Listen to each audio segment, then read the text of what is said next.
मुंबई के मलाड में भयंकर आग से अफरा तफरी मच गई। भीषण आग की चपेट में आने से एक आदमी की मौत हो गई। मुंबई के मलाड की अप्पा पाड़ा की झुग्गी बस्ती में भीषण आग लग गई। देखते ही देखते पूरे इलाके में आग फैल गई। आग ने 1000 से ज्यादा झुग्गियों को अपनी चपेट में ले लिया। आग की लपटें आसमान की तरफ उठती नजर आईं, जिसके बाद इलाके में चीख पुकार और अफरा तफरी के बीच लोग अपनी जान बचाने के लिए इधर उधर भागने लगे। हादसे में एक आदमी की मौत हो गई, जबकि कई लोग आग में झुलसने से जख्मी हो गए। जानकारी के मुताबिक 20 से ज्यादा सिलेंडर में धमाके के बाद आग ने विकराल रूप ले लिया। झुग्गियों के साथ साथ 40 से ज्यादा दुकानें भी आग की चपेट में आ गईं। वहीं सूचना पर पहुंची दमकल की टीम जब तक आग पर काबू पाती, तब तक दुकानों में रखा लाखों का सामान आग में जलकर राख हो गया। वहीं आग लगने के कारणों का पता लगाने के लिए प्रशासन ने जांच के आदेश दे दिए हैं।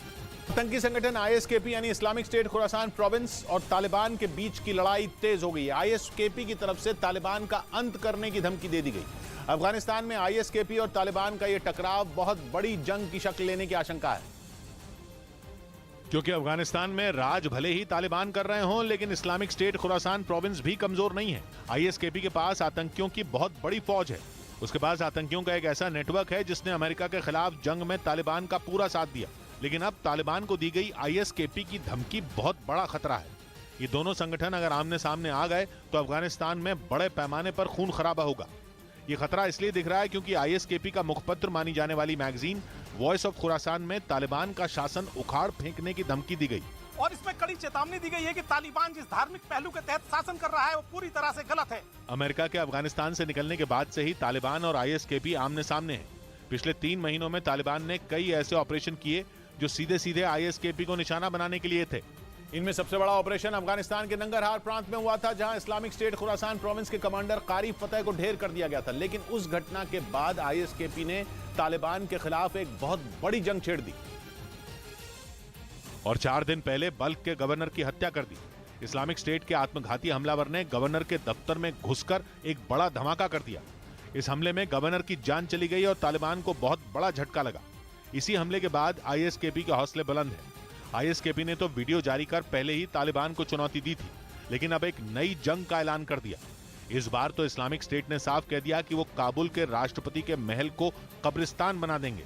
काबुल का राष्ट्रपति का महल अफगानिस्तान की ऐतिहासिक इमारतों में है। 2021 से ही वहां तालिबान का कब्जा है और वहां तालिबान का झंडा लहराता है। आईएसकेपी ने दावा किया कि उसके लड़ाके बहुत जल्द अपने मकसद में कामयाब हो जाएंगे। इसीलिए माना जा रहा है कि तालिबान के बड़े नेताओं और बड़े अफसरों पर कुछ बड़े हमले बहुत जल्द हो सकते हैं। आशंका जताई जा रही है कि आईएसकेपी ने कई तालिबान का विरोध करने वाले कई आतंकी संगठनों का नेटवर्क तैयार किया है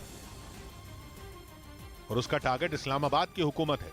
आईएसकेपी ने अफगानिस्तान की सरकार को अफगानिस्तान का इस्लामी अमीरात नाम दिया और उसे उखाड़ फेंकने का दावा किया। इसीलिए राष्ट्रपति के महल और 1978 की सौर क्रांति का जिक्र आर्टिकल में किया गया। 1978 में वहां राष्ट्रपति के महल में बहुत बड़ा कत्लेआम हुआ था और मोहम्मद दाऊद खान जो अफगानिस्तान के 5वें प्रधानमंत्री थे, उन्हें और उनके परिवार को वहां की People's Democratic Party of Afghanistan के सदस्यों ने अर्ग के अंदर ही मार डाला था। आईएसकेपी और तालिबान की लड़ाई से साफ है कि अफगानिस्तान में बहुत बड़ी जंग की तैयारी है। ये जंग अफगानिस्तान के लिए किसी गृह युद्ध से कम नहीं होगी। माना जा रहा है कि इस लड़ाई का असर पाकिस्तान में भी होगा, जो पहले से आईएसकेपी और तालिबान से लड़ रहा है।